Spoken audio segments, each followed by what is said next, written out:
그 금융위원장님, 네.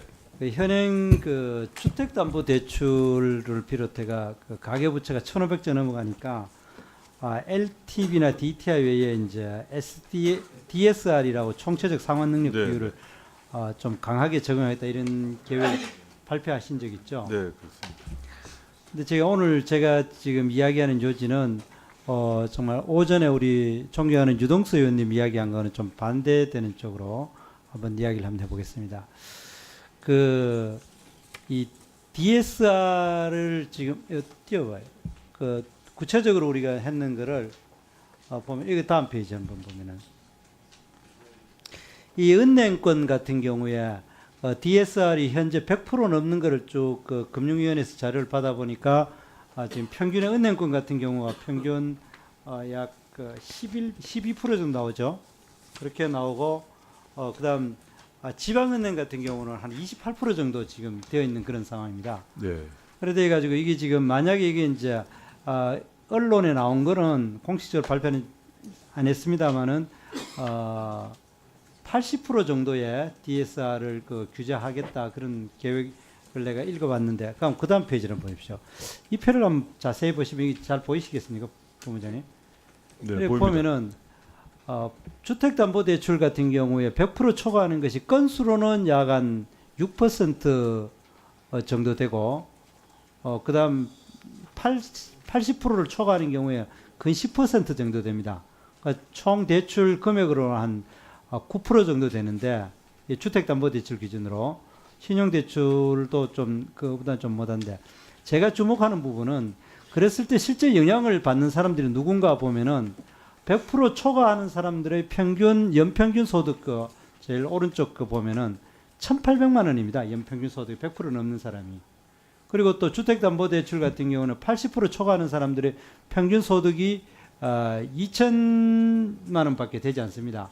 그래서 제가 지적하는 바는 이렇게 DSR을 이렇게 강력하게 이게 적용을 했을 때에 실질적으로 혜택 이 부채 가계 부채를 줄이는 효과가 오기 이전에 이 어려운 경제적으로 어려운 사람들한테 대출을 더욱더 조이는, 그래가지고 그 사람들을 아예 집을 장만하는데 어려움을 가져오게 하는 측면도 하나 있고, 또 그렇지 않으면은 훨씬 조건이 불리한 제2금융권이나 제3금융권으로 가게 한다는 사실입니다.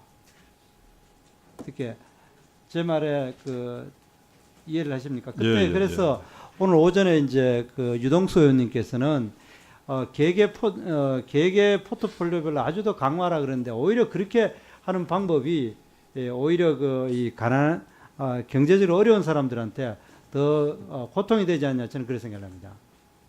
그리고 이제 시간이 없으니까 또 하나 더 붙여서 이야기를 하면은, 좀 이따 다시 이제 연결해 가지고 질문을 하겠는데, 저는 이제 우리 금융위원회를 비롯해 가지고 금융당국이 개개은행에 대해서 너무 세세한 어떤 감독을 많이 한다는 생각을 가집니다.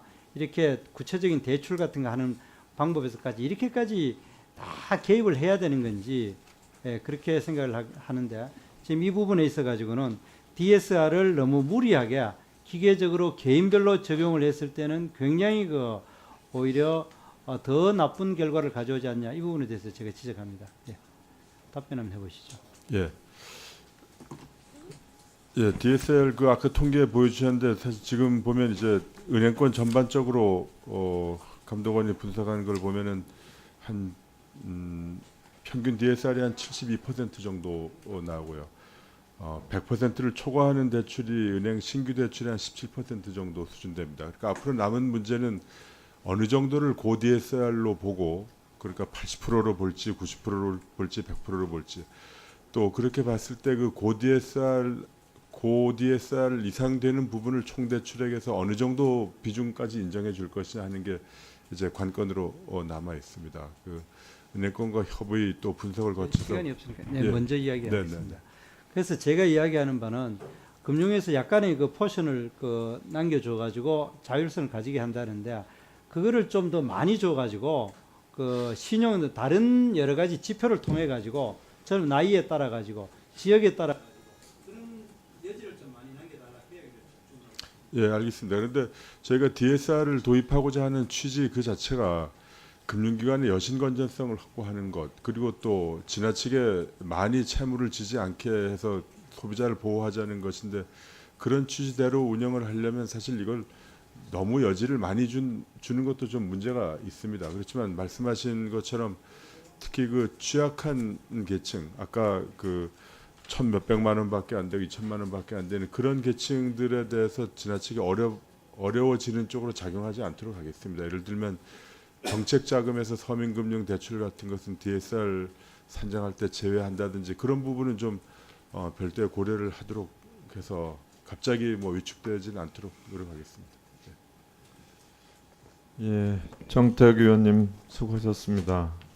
다음은 존경하는 김종석 의원님 질의해 주시기 바랍니다.